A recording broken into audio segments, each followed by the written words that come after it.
โดยเปิดภาพมาวันนี้ก็อยู่เรือนสาวมอนเด้อพ่อแม่พี่น้องเลยเนาะมาถอยคำลงแรงเสียงประกาศอาโลก็คือว่าโทรศัพท์เฮียว่าสันเนาะก็จะมีเสียงรบกวนในเด้อพ่อแม่พี่น้องเลยเนาะก็โดนแล้วบ่ได้มาหาเพิ่นแต่ว่ากับทั้งอ้ายเพิ่นก็ฝากเงินมาโดนแล้วเนาะตั้งแต่วันที่2 กับบ่พ่อกันพี่น้องเอ้ยพ่อก็ไปมาบ่มีเวลามื้อนี้ก็มีงานบุญแจกเข่าเนาะมื้ออื่นพุ่นแหละของหลานสาวคนที่ว่าเสียชีวิตมาแต่ไทยพุ่นแหละเนาะหลายปีแล้วปีนี้ก็ปีที่3ที่4แล้วล่ะก็ทำบุญหาวันนี้ก็ได้โอกาสมาหาสามอนพี่แล้มาเฮือนมาซานเพื่อนเอื้อยเพื่อนพี่น้องเลยสบายดีเด้อสบายดีป้าทุกกันแต่รุ่นจังใดอยู่จังใด3 เดือนดีมีแห้งอยู่บ่โดยดีมีแห้งอยู่คือกันบ่แห้งบ่คือกันปานใดข่อยนะเป็นอะไรทุกใจอยู่ทุกใจเอาทุกใจอยู่ข่อยนะเป็นอะไรคือทุกใจทุกใจแหละจ้าทุกใจแบบไรฮัมใจบ่มีเงินไปขอลูกสะใภ้สิได้ลูกไผ่โอ้ยก็ดีใจละวะเนาะ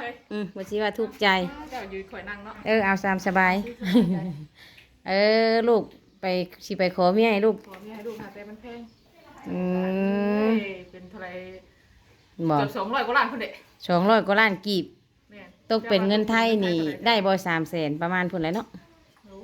ในตัวข่อยยังบ่เห็นมันมีอย่างแน่อัน100 กว่าล้าน200 กว่าล้านเจ้าก็ควาย2ตัวควาย2 ตัวงัว2ตัวหมู2ตัวแล้วก็เฮาไปมอบให้เพิ่นอีกต้องอันผูกแขนเพิ่นอีกเด้เจ้าตาตัวละอัน600,000มีหยังน่ะ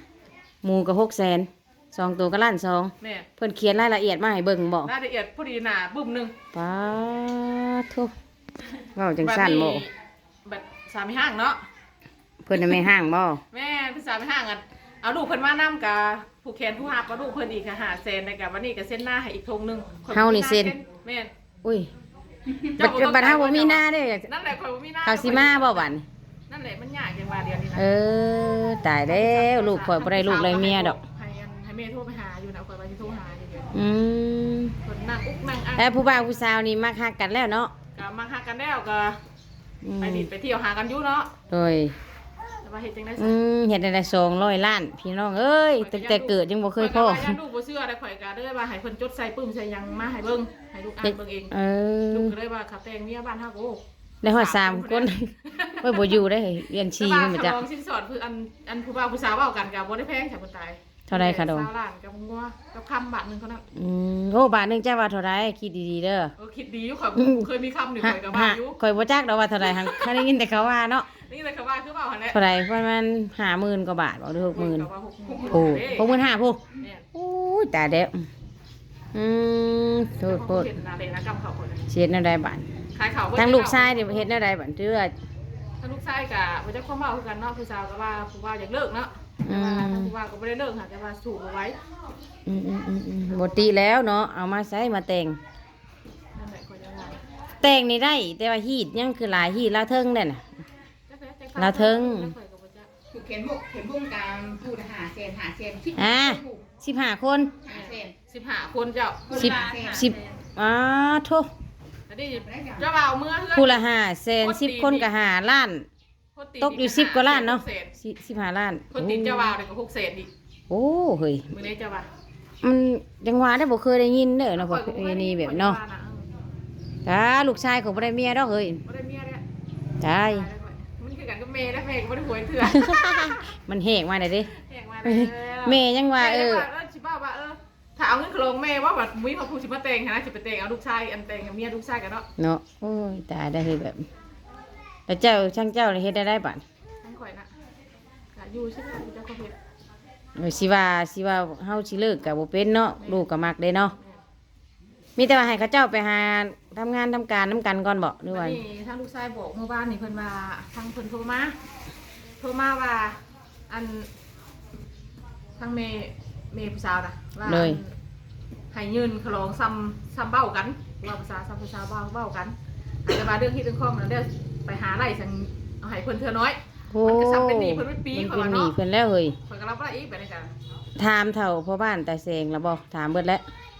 ถ ไปถามเพิ่น หรือว่า แล้วเทียบท่ากันเป็นไงนะ เอ ถามเพิ่น อ เด้มันส่งมาสู่ไวข่อยก็สิผลไปเบิดกันยังบ่พอข่อยว่า ได้เฮ็ดได้บาด ข่อยหน้าก็บ่มีสิเส้นให้เนาะ แม่นเด้อ สิเฮ็ดจริงก็ยังยากนะ แต่เจ้าสิเอามาพี่บ่คันเอามาอ๋อเว้าง่ายๆซะคันว่าคัน แม่ป้าพี่แหละแม่ป้าเพิ่นก็สิได้บ่หันบ่แห้งคือเห็นนี่แหละ เราเป็นหยังไม่ป่าน นี่แหละก็ต้องจอยที่ได้ไปหาหมอชั่วโมง ตะกี้เราตุ้ยลุยเนาะ เออ คือว่าเป็นไวแท้ อันนี้ใครนั่ง บ่ กินโอ้ยอันหาสิบเอ็ด เว้าอะไรกะบ่ได้เห็นกันล่ำ ได้ อืม บ่ได้ขึ้นไปสิย่างเป็นร้อยได้เนี่ย อืม อ่านแล้ว เป็นได้บัดมันเป็นว่าน่ะ เอาเพิ่นว่าแม่งสายปันเบากับปัน โอ้ ปันเบาอยู่หั่นเพิ่นว่า อือ ข่อยลูกอ่างหลายอย่างข่อยก็บ่ได้ไปทางใดเดี๋ยวนี้เลี้ยงงัวให้เอ้อย อืม มีมื้อนี้ดาวข่อยมาเอ้อยเพิ่นไป บัดนี้ ข่อยมาวัด ตัวนี้มันแห้งมาเนาะ แม่ แม่นอยู่ว่าข่าวดีได้ในข่าวดีแต่ว่าเฮาบ่มีได้เนาะ ข่อยอุกหวานนี่จะกิน 200ล้านกีบพี่น้อง กิชาบุญตา 200ล้านกีบนี่ห่วย300,000 บาท แต่เป็นเงินไทยนี่ประมาณนี่แหละ300,000บ่อยากฮอดปานใดเนาะแต่ว่า ทองมันก็ยังนักแล้วชาบุญตา มาบวกทองอีก เจ้ารวมเบิดแล้วบ่เจ้าเว้าน่ะฮอด200ล้านรวมเบิด รว แล้ว มเบิดแล้วผู้ชายรวมเบิดแล้ว โธ่200ล้าน คุณหน่อยเอาประตู ผู้ แม่เจ้าหากล้วยใช่ป่ะมีกล้วยบ่ บ่เด้วบ่สิมีควายปานนั้น ข่อยเนาะข่อยอยู่นี่นะ ได้ ข่อยก็แต่ว่าเกิดไปซี่มาเลยข่อยก็จะนอนบ่รับคือ อุกอ่างเลยเนาะ ยาบ่ได้เลยลูกว่าอันยากันบ่ได้เลยกันทุกข์ใจเนาะ แม่น ถ้า ๆ ว่าลูกเฮาเพิ่งเอาพิษทั้งนั้นก็เพิ่นหมายเฮากล้วยอันหาตัวพุ่น ยังบ่ได้พิธีของติ ยัง ใครอยู่คันพิธีเขาเจ้าหั่นจังไดก็ได้รับเด้อเนาะ ปานางอุกข่อย ระวังเด้อเฮ้ยเขาม่อมเหล้าได้บัดนี้ ย่านอยู่เรียน เนาะเอาเขามักเนาะ เป็นจังได๋อายทั้งนั้นก็คิด เอ ฮอดอยู่ อกระทั่งเพิ่นก็ เราส่งเงินมาแต่วันที่2ผู้ข่อยบ่มีเวลาโทรหาเจ้าก็ว่าไปบุญล่ะ เห็นเจ้าลงคลิปอ้าวอีน่านี่ไปบุญแหละ เอาข่อยไป ก็เลยว่าเอ้ย เพิ่นไป เอ ไปข่อยก็บ่มีเงินมีหยังหรอก วันนี้ก็ ข่อยเพิ่นเติมน้ำมันค่ารถอะข่อย วันนี้ก็คือเมื่อวานกับค่าเวียกเนาะพาน้องชายมาแต่พุ่นแล้วกับมื้อนี้ก็ไปเฮือนห่อกระต้ม เจอกันก็บ่ได้เจอ บ่แดกก็โอ้ว้าว ถ้าร้านนี่ไปถูก ก็เลยว่าเอ้ายาดอกมื้อใดก็ได้ใช้อยู่ดอกเพิ่นชมเงินมากับ1,500พอได้ใช้จ่ายว่าซั่นนะ มัน ก็ ก็ เลย สบายดีอยู่แล้วว่า แม่นเดี๋ยวผู้แลล้างไม้ใส่ร่มน้ำกันเนาะพี่น้องเอ้ยเพราะว่ามืดได้สิมืดได้จักโมงแล้วเฮ้ย5 โมงก็คือมืดแท้สิ5แล้วบ่นะสิ6แล้วบ่จัง เพราะว่าทำนี่ก็มืดเลยเนาะบ้านเฮาก็ แม่นมันเปลี่ยนเลยเด้เปลี่ยนฤดูแล้วนี่เขาก็สิรับลูกรับเต้าแล้วก็มื้ออื่นเช้าก็สิได้มาเป็นข้าว มื้ออื่นข่อยสิมาอยู่มื้ออื่น ก็ว่าเจ้าไปใส่เด้เขาเจ้าบ่ได้เว้าเจ้าบ่ได้เพว่าเขาว่าสิ แก ได้ อยู่แต่ว่าข่อยก็บ่ได้ไปเนาะ อื ข่อย ม พาหลาน ก็บ่เข้าใจเด้เขาก็บ่ได้โทรอีกนะพากันเว้าอยู่ แม่น โอ้ยบ่โทรดอก มา ว่า ใน คัน นี้เพิ่นว่าสาบุญตามาหา เอาไปหา อยู่ไส เถียงนาพุ่นแล้วเฮ้ย เอาจักอยู่ไสแล้วไปทุกที่เราไปโทรหากันเนาะ แต่เก่าก็โทรหากันอยู่เด้ โด อย สิเอาเงินให้เพิ่นก่อนพี่น้องเอ้ยพอได้ซื้ออยู่ซื้อกินพอได้อันตาบใจสักหน่อย แม่นตับใจ หัวใจวายไปจัก แม่น หัวใจสิวาย ข่อบ่รับส่ง3คืนเนี่ยข่อยคิดได้ข่อยคิดยันลูกแบบว่าอย่าไปผิดที่ผิดข้องเพิ่นเอานักแค่ข่อยสิไปงูหัวเพิ่นได้เนาะข่อยก็นักอีหลีงูหัวขึ้นสาบุญตาเดี๋ยวนี้ก็ได้ ได้ลูกข่อย3ชาย3ตายแท้ๆข่อย เนาะ โดยก็สิมอบเงินให้สามอนพี่น้องเอ้ยเนาะ1,500 บาท เอ้ยดีใจได้เงิน โดยทางอ้ายเพิ่นผู้เก่าอะไรเฮาจังหวัดอีหยังเคยเราอยู่ลืมนะลืมบ้านเพิ่นน่ะเด้อบ้านเจ้าลืมเจ้าบ่ได้เงินได้ ข่ มื้ อ อย ละ ก็ลืมแต่ว่าข่อยบ่ได้ลืมมัน บ่ได้ลืมอ้าย ลื เพิ่น มอ้ายเนาะ โดย แต่ว่าลืมบ้านนี่ซื่อ โดยทางเพิ่นบ่ได้ไปส่งออกน้ำดอกเนาะ โดย หึ หลุมบ้านเพื่อน ลงบ้านเพิ่น โดยบ้านเพิ่น โดยขอโทษขออภัยหลายๆว่าติ ขอโทษขออภัยนะว่าผิดไป โดยก่อนอื่นก็ต้องให้สามอนขอบคุณขอบคุณเพิ่นก่อนพี่น้องเอ้ย ขอบคุณในรายเด้ออ้ายส่งเงินมาให้ทางน้องใส่ก็ขอให้อ้ายสุขภาพเข้มแข็งเด้อขอให้อยู่ดีมีแรงคนเจ็บอย่าสิได้ความไข่อย่าสิมีได้อ้ายเด้อคิดเงินให้ได้เงินคิดทองให้ได้ทองได้อ้ายเด้อมาให้มาซับนี่ก็ขึ้นไปหาอ้ายดอยเท่าพันเท่าเด้อเนาะก็ขอบคุณขอบคุณขอบใจทั้งสาวบุญตาเพิ่นเนาะที่เป็นสายพานบุญมาให้ทางสามมอนตลอดเนาะ โดย แล้วก็ให้สาวบุญตาสุขภาพเข้มแข็งขอให้อยู่ดีมีแรงเด้อให้ร่ำให้รวยไปเมื่อหน้าเด้อสาวบุญตาเอ้ยค่ะ สาธุเนาะอยู่ดีมีแฮงเบิดสู่คนนี่แหละจังได้เห็นกัน หนักใจทั้งสามมอน เลย ใจมาหลายมื้อหลายวัน พอได้ซื้อกินกับพอได้หมู่บุญนำ ขอบ่ฮู้ข่าวเนาะ โดย ตกข่าวแล้วข่อยนี่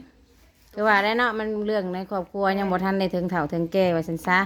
ยังทาบทามกันก่อน จะมามื้อนี้ก็จะได้เงินกับเรื่องบ่ดีไปได้เนาะคือกับข่อยกันเนาะเดี๋ยวสิได้เนาะอุกใจสิได้ข่อยกัน ดีเติบอยู่ได้ลูกไผ่เนาะเฮ้ย มันบ่ไล่อีกแล้ว มันบ่ได้แล้วติ มันบ่ไล่อีกแล้ เลยว บ่เป็นหยังสู้ๆคอยแห้งสามทรายพุ่น สามสายอาจสิมันบ่เป็นได้มันไปตามสมัย มั เด้ นก็บ่แน่เนาะคนเฮาอย่าดอกแนวใดก็แนวนั้นแหละ เพราะ ยั ว่าง ข่อยสิให้ลูกชายเมื่อพุ่นวัดข่อยกับลูกชายผู้เดียว อืม นี่แหละข่อยก็ มันค่าตัวนี้แหละคันเจ้าให้เราเมื่อพุ่นนี่สิบ่เป็นหยังมันบ่ หมูเมื่อนะ แล้วหมอนี่บ่เมื่อบัด โอ้ลูกชายบ่เมื่อ ป้าบัดนี้ เราเลี้ยงแต่น้อยจนใหญ่เนาะ แม่นมันนี่ป้า โดย อยู่กับไผธรรมดาลามไปเด้อ หัวใจวายพอดีได้ แต่ ปะ แซลมอนเนี่ยอยู่ผู้เดียวมาโดยตลอดก็พออยู่ได้ ป้าสากพี่น้องเลยสิได้ไปหับลูกหับเต้าคือเว่าหั่นแหละเนาะมันก็ค่ำเลยก็สิจบคลิปพอซ้ำนี้ก่อนเด้อคลิปหน้าพ่อกันใหม่สบายดีได้อสามวันเด้อเด้อ